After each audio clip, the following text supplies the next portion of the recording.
இதுக்கு முன்னாடி இருந்திருந்த மலரா இருந்தா மாத்திரைய நான் கொடுக்கட்டுமா இல்ல நீ கொடுக்கறியான்னு கேட்ட உடனே யாரோ கொண்டு போய் கொடுங்க, அவர் மாத்திரைய தின்னா என்ன திங்கலனா எனக்கு என்னன்னு அவர் மேல அக்கறையா இருந்தா நீங்க கொண்டு போய் கொடுங்க அப்படின்னு சொல்லிட்டு போயிருப்பா. இப்போ நான் கொடுத்தா வாங்குவாரா இல்ல நீ கொடுத்தா வாங்குவாரா பாப்போன்னு போட்டிக்கு வந்து நின்னு இருக்க மாட்டா. இதுல இருந்து தெரியல அவ மனசு மாறி போச்சுன்னு. என்னடி சொல்ற? ஆமா சின்னம்மா, எனக்கு கூட ஒரு சின்ன டவுட் இருக்கு. என்னடி டவுட்? கொஞ்சம் கொஞ்சமா அவளுக்கு வெற்றிய பிடிக்க ஆரம்பிச்சிருச்சு.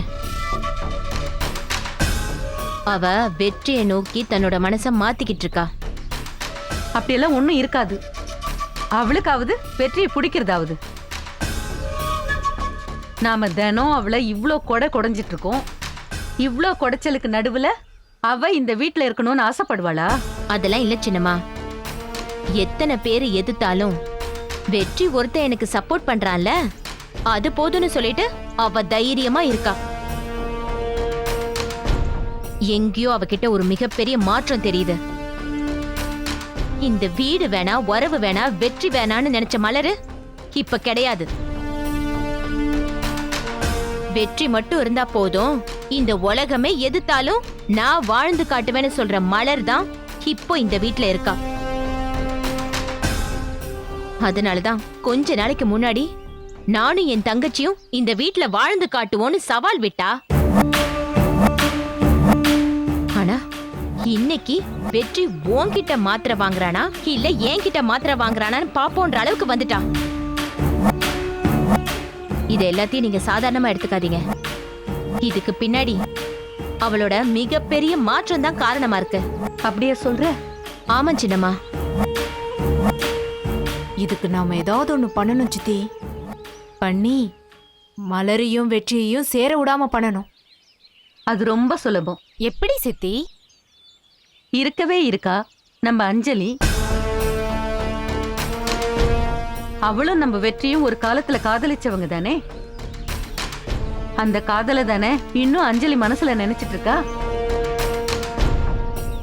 அது ஒண்ணு போதுண்டி. அந்த மலர் கிட்ட இருந்து நம்ம வெற்றியை பிரிச்சு அஞ்சலி கிட்ட ஒப்படைக்கிறதுக்கு. கவலையே படாதீங்க. நம்ம சைட்ல இருந்து நாம செய்ய வேண்டிய ஒரே விஷயம் அஞ்சலியை எப்படியாவது இந்த வீட்டுக்குள்ள கொண்டு வரணும். அடிக்கடி அவ வரணும். சூப்பர் ஐடியா சின்னம்மா. அது மட்டும் இல்ல, அதுக்கப்புறம் நாம என்னென்ன செய்யணும்னு நான் சொல்றேன்.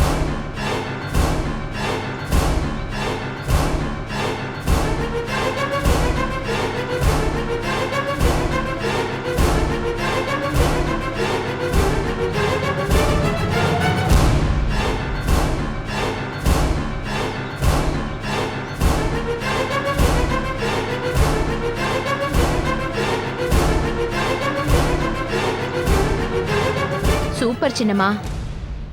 இது மட்டும் நடந்துச்சு, நாம நினைச்சது எல்லாமே நடக்கும். டீல்.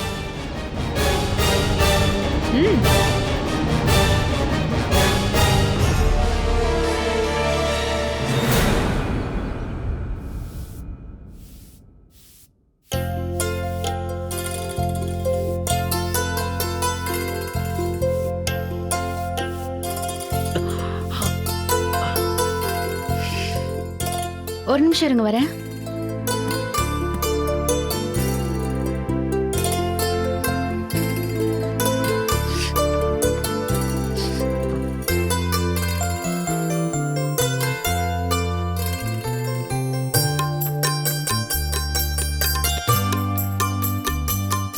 நான் போய் குளிச்சுட்டு வந்துடுறேன் மலரு.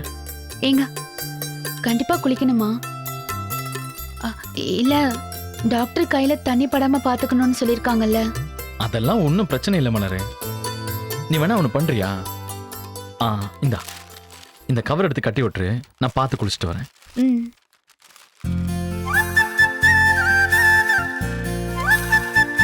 சரி, பார்த்து குளிங்க. காயத்துல தண்ணி பட்டுருச்சுன்னா அப்புறம் செப்டிக் ஆகி காயம் குணமாக லேட் ஆகும். சரி மலரு.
முறையா உங்களோட வாசம் பார்க்குறேன்.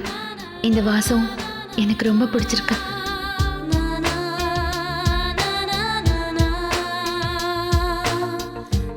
அவரோட சட்டைய ஒரு தடவை போட்டு பார்க்கலாமா? இதுல என்ன தப்பு இருக்கு? போட்டு பார்க்கலாம்.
என்னங்க?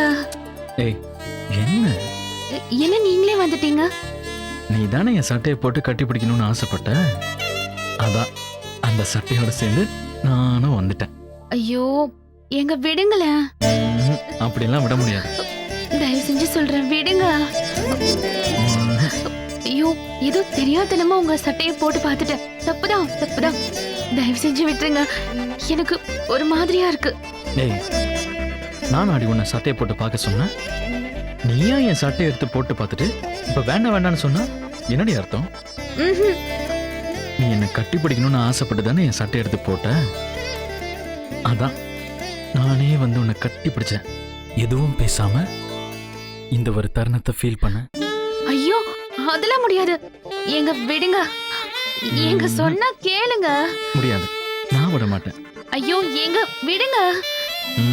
நான் விடுறதா இல்ல. ஐயோ ஐயோ சொன்னா கேளுங்க. எங்க ஐயோ ஐயோ விடுங்க.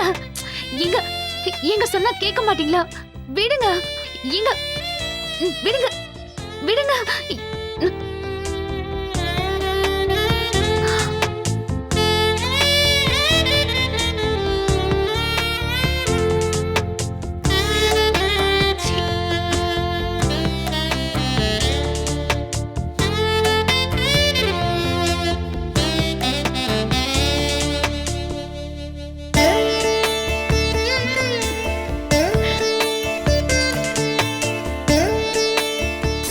போட்டதுக்கே இப்படி கண்ணா பின்னான்னு ஃபீல் ஆகுதே. ஒருவேளை உண்மையிலேயே அவர் வந்து கட்டி பிடிச்சிருந்தாருன்னா?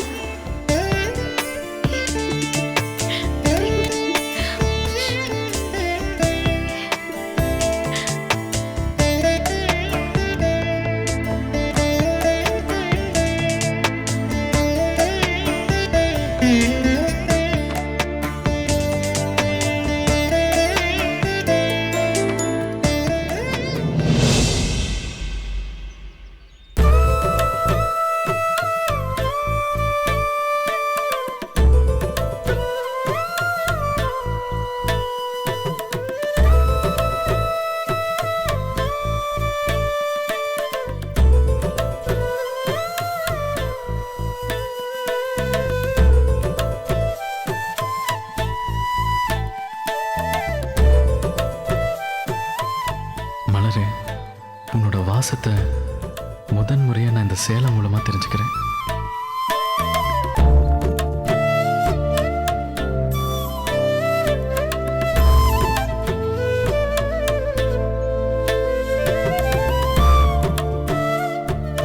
இப்படி உன் சேலை என் முகத்துல படர்ந்து இருக்கிறது ஏதோ நீயே என்னை கட்டி பிடிச்சிருக்கிற மாதிரி ஃபீல் ஆகுது.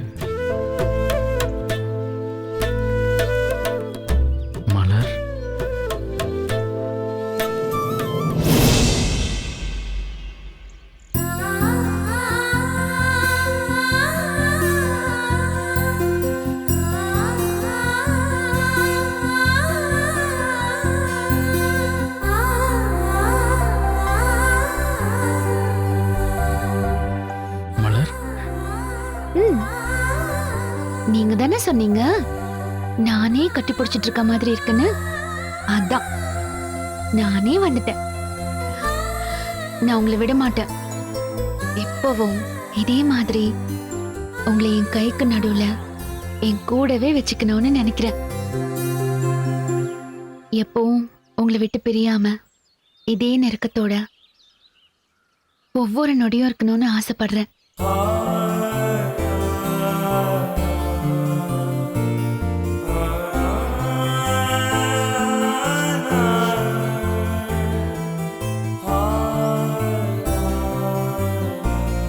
மலர்,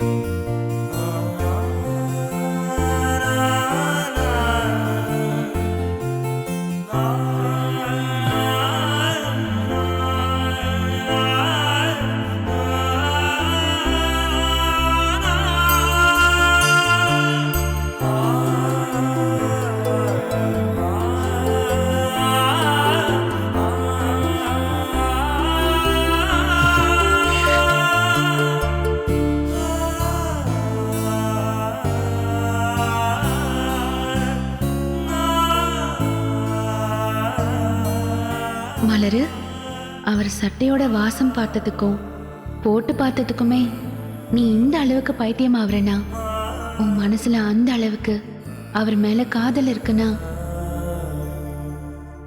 பேசாம நீ அதை இப்பவே அவர்கிட்ட சொல்லிடு.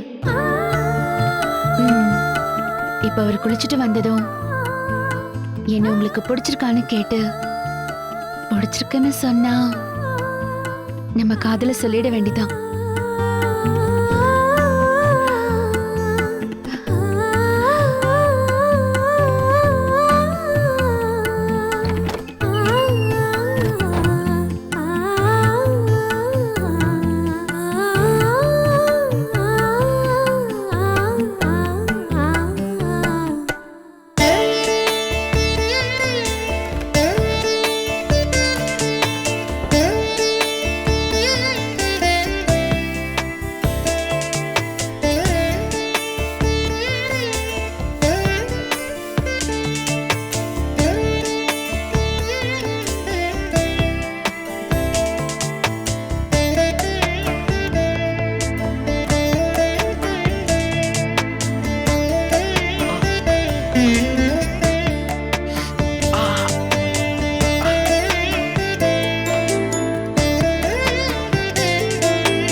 இன்னி வரைக்கும் சொல்லிடலான்னு யோசிச்சுக்கிட்டு இருந்தோம். இப்போ இவரை பார்த்ததும் என்ன சொல்றதுன்னே தெரியலையே. எப்படி ஆரம்பிக்கிறது, என்னன்னு கேக்குறது? என்ன உங்களுக்கு பிடிக்குமா? இல்ல இல்ல, என்ன உங்களுக்கு எவ்வளவு பிடிக்கும்? ஐயோ, எப்படி கேக்குறதுன்னே தெரியலையே.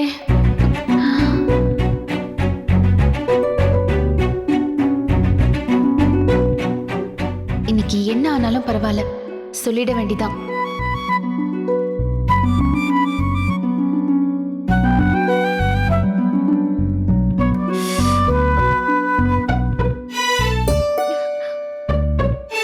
நம்மளதான் பாக்குறாரு போலயே. நாம பார்த்ததை பார்த்திருப்பாரோ?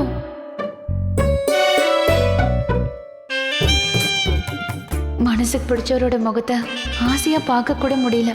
ஒண்ணு திருட்டுத்தனமா பார்க்க வேண்டியிருக்கு, இல்ல தூங்கும்போது பார்க்க வேண்டியிருக்கு. இதுக்காகவே நம்ம காதலை இன்னைக்கு எப்படியாவது சொல்லிடணும்.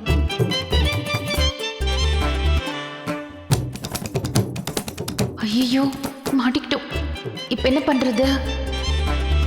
ஏய், என்ன மலர், எதுவும் சொல்லணுமா? அவரே கேக்குறாரு. என்ன பிடிக்குமான்னு கேட்டு நம்ம மனசுல இருக்கிறத சொல்லிட வேண்டிதான்.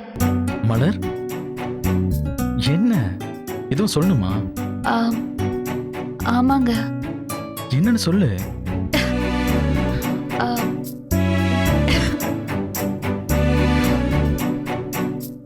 அது வந்து என்ன சொல்லு. என்ன உங்களுக்கு என்ன? வெற்றி,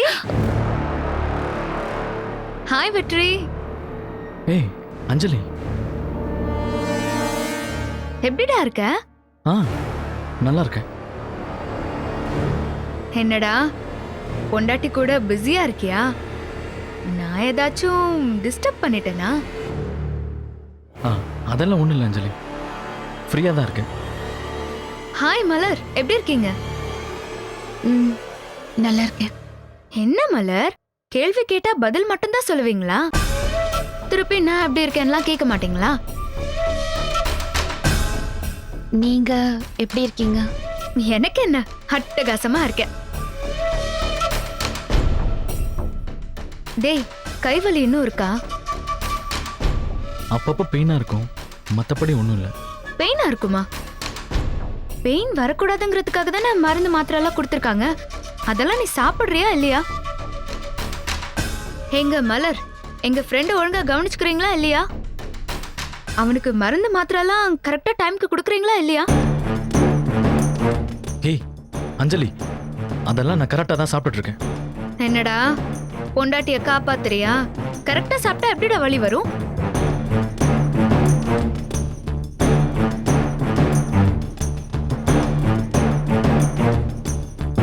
ஐயோ பாரு, கையில சின்னதா காயம் பட்டு 2 நாள் தான் பெட்ல இருந்த. ஆனா அதுக்குள்ள என்னமோ ரொம்ப இளைச்சு போன மாதிரி எனக்கு தெரியுது.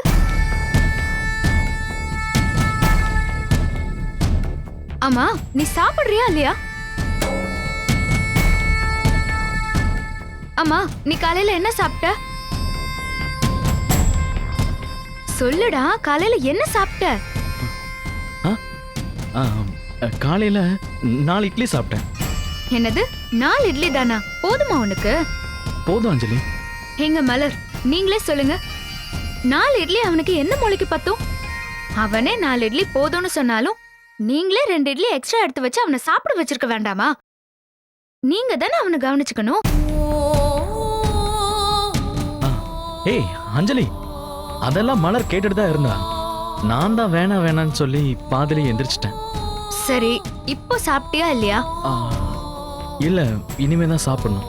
மணி 1 ஆகுது. இப்ப வந்து இனிமேதான் சாப்பிடுவேன்னு அசால்ட்டா சொல்லிட்டு இருக்க. என்னமோப்பா, மலர் கவனிச்சுக்கிறாங்கன்னு அவங்கள விட்டு கொடுக்காம தான் பேசிட்டு இருக்க. ஆனா எனக்கு என்னமோ அப்படி தெரியல. இதுவே நான் உன் கூட இருந்திருந்தேன்னா உன்னை எப்படி பாத்திருந்திருப்பேன் தெரியுமா?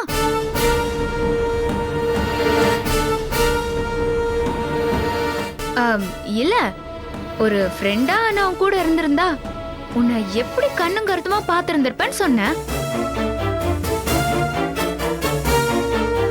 காலேஜ் படிக்கிறப்ப கூட ஒரு தடவை நீ உடம்பு சரியில்லாம எக்ஸாம் எழுத வந்து ரொம்ப கஷ்டப்பட்டுட்டு இருந்த. அப்ப கூட நான் எக்ஸாம் எழுதுறத விட்டுட்டு உனக்கு மருந்து மாத்திரை வாங்கிட்டு வந்து கொடுத்து உன்னை கவனிச்சுக்கிட்டேன்ல. அதே மாதிரி நான் உன்னை கவனிச்சுப்பேன்னு சொல்ல வந்தேன். ஹே, இப்ப எதுக்கு நீ பழசெல்லாம் பேசிட்டு இருக்க? இல்லடா, நான் சும்மா சொன்னேன். உனக்கும் எனக்கும் பயங்கரமான ஃப்ரெண்ட்ஷிப் இருக்குன்னு மலருக்கு தெரியணும்ல. இங்க பாருங்க மலர், வெற்றியை மட்டும் நீங்க சரியா பாத்துக்காம விட்டீங்க, அப்புறம் நான் உங்ககிட்ட பயங்கரமா சண்டை போடுவேன், பாத்துக்கோங்க. எனக்கு என் ஃப்ரெண்டோட ஹெல்த் தான் ரொம்ப முக்கியம் சொல்லிட்டேன்.